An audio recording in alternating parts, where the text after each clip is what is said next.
আজকে আমি সরাসরি দেখাবো কোন ইউপিএস থেকে কত ভোল্টেজ আউটপুট দেয়।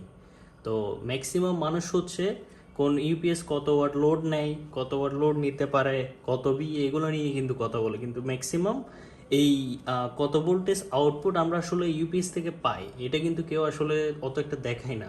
তো আমার মনে হলো যে এই বিষয়টা আসলে সবার জানা প্রয়োজন, কারণ ডিভাইসকে সুরক্ষিত রাখার জন্য আমরা ইউপিএসটা ব্যবহার করি। এখন ইউপিএসই যদি আমাদের ডিভাইসকে নষ্ট করে ফেলে তাহলে তো আসলে সেই ইউপিএস ব্যবহারের কোনো মূল্য নাই আমার মতে, ঠিক আছে? তো আমি হচ্ছে এই মাল্টিমিটারের সাহায্যে আপনাদেরকে স্টেপ বাই স্টেপ সব কিছু দেখাবো। তো ভিডিও জুড়ে সাথেই থাকুন। প্রথমে আমরা যেটা করব সেটা হলো, এই যে আপনারা এখানে দেখতে পারতেছেন হাই ভোল্টেজ, এটা হচ্ছে আমরা 750 সেট করে দিব, যেহেতু 220 ভোল্টের উপরে থাকে অনেক সময় না, ম্যাক্সিমাম টাইম তো 200 ভোল্টের উপরেই থাকে। তো সেক্ষেত্রে হচ্ছে আমরা এটা দিলে আসলে মানটা পাবো না, সো সেক্ষেত্রে হচ্ছে 750টা আমাদের এখানে সিলেক্ট করতে হবে, ঠিক আছে? তো 750 আমি সিলেক্ট করলাম। এটা হচ্ছে আপনাদেরকে দেখার সুবিধার্থে আমি এই জায়গায় রাখলাম, আশা করি দেখা যাচ্ছে। আচ্ছা, এখন হচ্ছে আমরা প্রথমে উপরে যেটা ইউপিএস আছে এটা আমরা টেস্ট করে দেখব। এটা হচ্ছে যেহেতু ওয়াইফাই চলতেছে, এটা চালু আছে বর্তমানে, আমাদের এক্সট্রাভাবে চালু করার দরকার হবে না। তো এখানে হচ্ছে যেটা প্লাস মাইনাস আমি দুইটাই নিয়েছি, আর এটা ভোল্টেজ আমি সুন্দর করে সেট করে দিয়েছি। এখন হচ্ছে এটা আমি ইউপিএস এর আউটপুটে দুই পোর্টে দিয়ে দেখব। এই যে দেখতে পাচ্ছেন 151, 52, 53 ভোল্টেজ।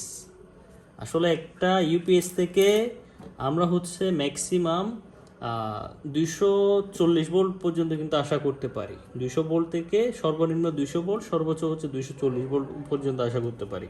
কিন্তু সেই জায়গায় ইউপিএস থেকে আমরা পাচ্ছি মাত্র কত, 151, 52, 53 ভোল্ট। তাহলে একটা এই ইউপিএসটা কীভাবে আসলে কম্পিউটারকে সুরক্ষিত করবে আপনারাই বলেন। আমি এটার জন্য আসলে এই পাওয়ার গার্ডের ইউপিএসটা নিয়ে, এটা কিন্তু অনেক মজবুত, আপনাদেরকে আমি সুন্দরভাবে খুলে দেখাইছিলাম। তা এখন হচ্ছে এটা দেখাবো, ঠিক আছে? তো এটা যেহেতু অন নাই, প্রথমত আমি আপনাদের দেখানোর সুবিধার্থে এটা একটু এদিকে নিয়ে আসি, যেহেতু এদিকে হচ্ছে আমি করতে পারবো না।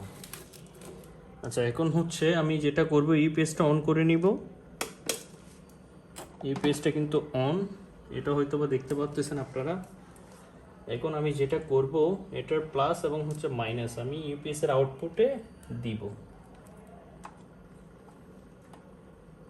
এই যে দেখেন, এটা কিন্তু 232, 33 ভোল্টেজ পর্যন্ত কিন্তু আমাদের আউটপুট দিচ্ছে, ঠিক আছে? একদম অ্যাকচুয়াল কিন্তু আউটপুটটা আমরা হচ্ছে এই পাওয়ার গার্ডের তামা, মানে যেটা হচ্ছে আপনার তামার কপার ট্রান্সফরমার, অনেক হেভি একটা বোর্ড, আপনাদেরকে আমি খুলে দেখাইছিলাম। এটা কিন্তু অ্যাকচুয়াল কিন্তু আমাদের এখন প্রায় 220 ভোল্ট প্লাস দিচ্ছে, অনেক সুন্দর একটা আউটপুট। আমি আবার আপনাদেরকে দেখাই। এই যে দেখেন ভোল্টেজ কিন্তু নড়তেছে না, একদম একুরেট ভোল্ট। আর এটা যদি দেখাই 151, 52। আসলে এরকম একটা ইউপিএস আমি কিন্তু এটা এই জন্যই হচ্ছে কম্পিউটারে ইউজ করি, একদম হচ্ছে একুরেটলি আমি হচ্ছে টোটাল এখান থেকে ব্যাকআপটা নিতে পারি।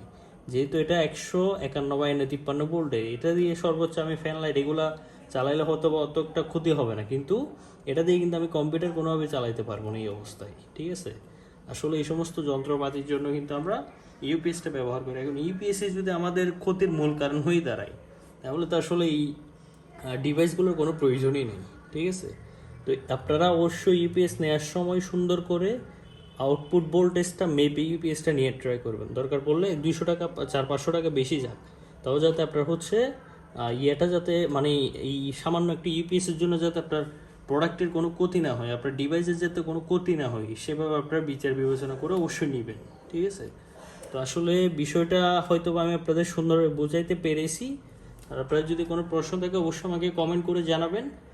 আর এরকম নিত্য নতুন ভিডিও পেতে আমার tech and power BD YouTube channel এবং ফেসবুক পেজটি ফলো করে পাশেই থাকবেন। আসসালামু আলাইকুম।